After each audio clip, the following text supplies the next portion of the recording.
saya dari D4 Manajemen Informasi Kesehatan semester 1 dari kelompok 4. Di sini saya akan menjelaskan tata cara membuat map rekam medis. Yang pertama, alat yang kita butuhkan adalah kertas karton berwarna putih, alat pembolong kertas, dan klip paster. Dan saya akan menunjukkan tata cara membuatnya. Yang pertama, kita sediakan dulu kertas karton yang berukuran panjangnya 35,5 cm dengan lebar 25 cm. Nah, selanjutnya kita akan mengukur sebanyak 3 cm, lalu kita akan melipatnya. Setelah dilipat, barulah kita membentuk mapnya. Nah, selanjutnya pada bagian ini kita menggunakan alat pembolong kertas untuk membolonginya. Dan fungsi kita membolong kertas ini adalah memudahkan kita untuk memakai klip pasternya. Klip paster ini berfungsi untuk memudahkan kita dalam menyimpan dokumen agar dokumen itu tidak berceceran dan tersusun sangat rapi.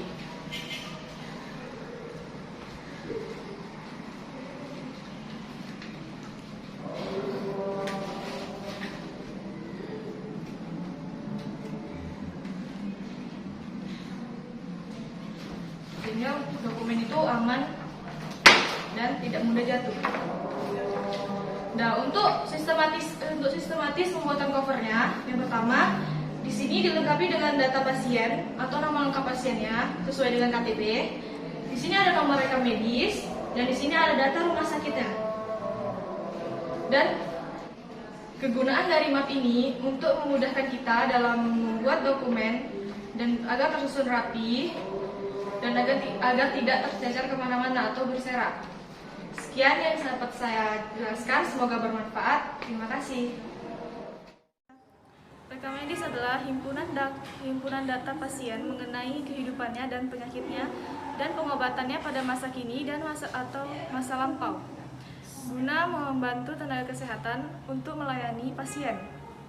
Tujuan dari rekam medis ini adalah mencari data atau mengumpulkan informasi tentang pasien, tentang penyakitnya pada masa lampau atau yang sekarang, untuk mempermudah pengobatannya. Nah, kegunaan rekam medis ini terbagi menjadi 7 aspek. Yang pertama, aspek administrasi, yang kedua, aspek hukum, yang ketiga, aspek pendidikan, yang keempat, aspek medis, yang kelima, aspek penelitian, yang keenam, aspek dokumentasi, dan yang terakhir adalah aspek keuangan.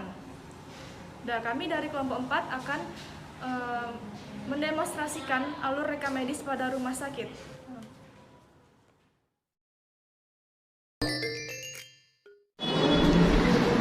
Baik, perkenalkan nama saya Kristin Marsarioni Boma. Saya Sisri Yunias Trianimbong. Di sini kami akan menjelaskan bagian pendaftaran di rekam medis. Pendaftaran atau registrasi pasien merupakan bagian terdepan pelayanan kesehatan di dalam rumah sakit atau proses penerimaan pasien dan pertanyaan data diri pasien serta alasan pasien berkunjung ke rumah sakit. Dilanjutkan dengan pembuatan rekam medis pada pasien pengunjung baru dan penelusuran rekam medis pada pasien pengunjung lama untuk ketertiban rekam medis pelayanan kesehatan di rumah sakit. Selain mencatat identitas data diri pasien, ada pendataan lain seperti penanggung jawab pasien, pekerjaan, asuransi, dan lain sebagainya. Dalam sistem pendaftaran pasien akan diterima sebagai pasien rawat jalan, pasien rawat inap, pasien gawat darurat, dan pasien bencana. Baik, adapun tugas pokok di bagian pendaftaran itu yang pertama, mencatat identitas pasien, yang kedua, mencatat di register pasien, yang ketiga, mengisi identitas pasien baik itu dirawat jalan, dirawat inap, gawat darurat ataupun bencana. Setelah itu, bertanggung jawab atas penerimaan uang retribusi masuk dan keluar, selalu melapor ke bendahara rumah sakit untuk uang retribusi tersebut. Terakhir yaitu menghitung resep yang masuk dan setoran harian lainnya. Contoh penerapannya di bagian rekam medis pendaftaran yaitu sebagai berikut. Baik, berkas yang perlu disiapkan sebelum menerima pasien yang datang yaitu yang pertama, formulir rawat jalan. Yang kedua, formulir pendaftaran rawat inap. Kartu indeks utama pasien. Kartu berobat. Dan yang terakhir adalah kartu registrasi pasien.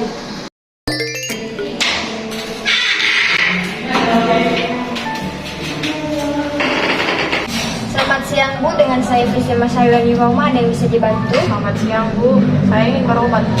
Baik Bu, keluhannya apa? Saya sakit perut, batuk. Oh, baik Bu. Di sini silakan diisi formulir pendaftarannya terlebih dahulu ya Bu. Jika ada yang ditanyakan bisa ditanyakan ke saya. Baik Bu.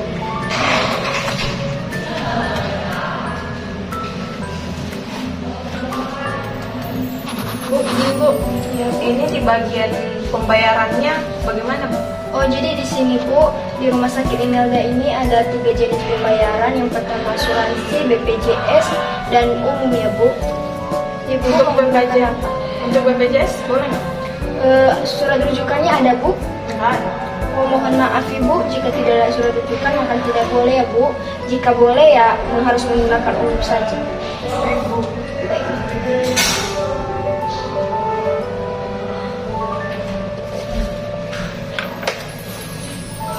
Baik Bu, silahkan ditunggu ya, nanti saya panggil lagi. Makasih Bu. Iya Bu.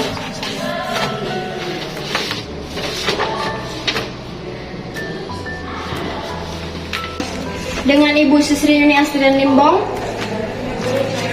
Baik Bu, ini surat berobatnya. Silakan ke poli yang dituju ya Bu. Kasih Bu. Sama-sama.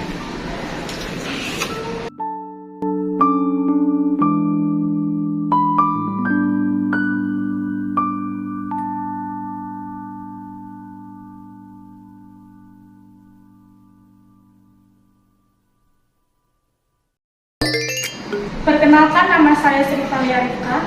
Saya Winda Kristina Manalu yang akan menjelaskan sedikit mengenai tugas pokok assembly. Tugas pokok assembly yaitu kegiatan merakit berkas rekam medis, difasilitasi pelayanan kesehatan, serta mengecek kelengkapan pengisian berkas rekam medis dan form yang ada pada berkas rekam medis pasien rawat inap. Adapun fungsinya yang pertama, mengendalikan dokumen rekam medis yang masih belum lengkap. Dan yang kedua, menyediakan formulir catatan dan laporan yang diperlukan. Dan yang ketiga, meneliti kelengkapan formulir rawat inap. Baiklah, saya akan menjelaskan proses assembly. Pada assembly pertama-tama kita harus menyediakan formulir pemeriksaan ketidaklengkapan dokumen rekam medis. Dan yang kedua adalah kartu kendali assembly. Dikarenakan assembly adalah mengurutkan dokumen-dokumen rekam medis, jadi di sini saya akan memberitahu urutan untuk dokumen-dokumennya. Untuk yang pertama adalah ringkasan pasien keluar, lalu surat keterangan keperawatan,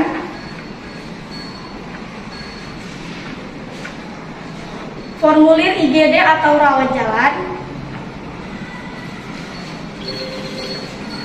kemudian ringkasan masuk dan keluar, sebab kematian, RM3, RM4, RM5, catatan perawat atau bidan, RM26D, RM27, resume keperawatan, dan yang terakhir adalah hasil pemeriksaan laboratorium. Setelah semuanya tersusun, kita harus mengisi formulir pemeriksaan ketidaklengkapan rekam medis. Di sini kita bisa menceklis semua dokumen yang sudah lengkap, dan jika tidak, kita buat keterangan tidak lengkapnya, lalu petugas yang harus melengkapi dokumen tersebut, tanggal melengkapi dan tanggal kembalinya. Biasanya untuk melengkapi dibutuhkan waktu 2x24 jam. Dan yang terakhir, kartu kendali assembly. Di sini, di kartu ini kita mengisi sesuai identitas dari dokumen pasien tersebut.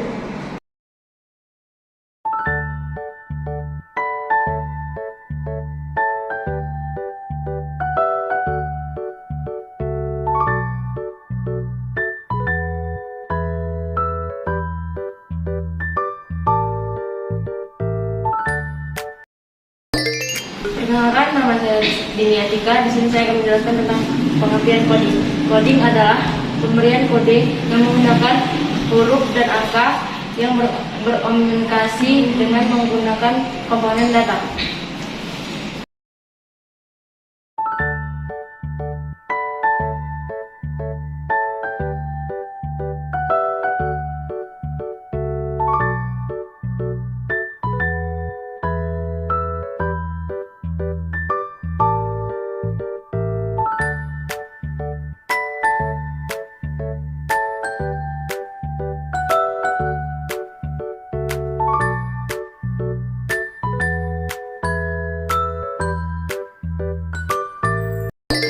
Perkenalkan, nama saya Zara Putri.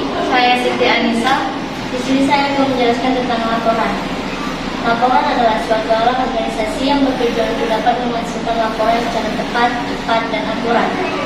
Jenis-jenis laporan.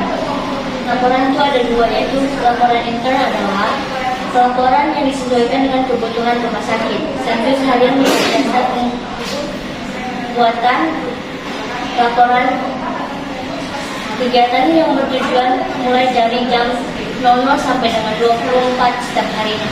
Yang kedua ada extern. Extern adalah laporan rumah sakit yang disesuaikan dengan Direktorat Jenderal Bina Pelayanan Kesehatan Republik Indonesia. Ada Dinas Kesehatan Provinsi dan Dinas Kabupaten atau Kota. Dan yang kedua itu ada tugas pokoknya, yaitu yang pertama, membantu kepala instalasi rekam medis dalam memastikan kegiatan pengolahan data dan pelaporan. Yang kedua itu mengkoordinasi kegiatan pengolahan data dan pelaporan. Dan yang ketiga itu membantu kepala instalasi rekam medis dalam memantau kinerja petugas pengolahan data dan pelaporan. Dan yang keempat itu melaporkan kegiatan harian dan permasalahan di lapangan serta tindakan yang sudah dilaksanakan kepada kepala rekam medis. Dan yang kelima itu menghadiri setiap rutin di lingkungan instalasi rekam medis. Dan yang keenam itu melakukan evaluasi dan pelaporan angka kelengkapan pengisian rekam medis dan pasien rawat inap. Dan yang ketujuh itu melakukan monitoring adanya duplikasi nomor rekam medis pada pasien. Dan yang ke-8 itu melakukan monitoring data identifikasi pasien yang tepat saat proses pendaftaran rawat jalan. Dan yang ke-9 itu melakukan monitoring angka pengisian salinan premi medis asuransi. Dan yang ke-10 itu melakukan pelayanan dan monitoring dalam penanganan keluhan pasien dan keluarga pasien saat pendaftaran rawat inap dan pendaftaran rawat jalan.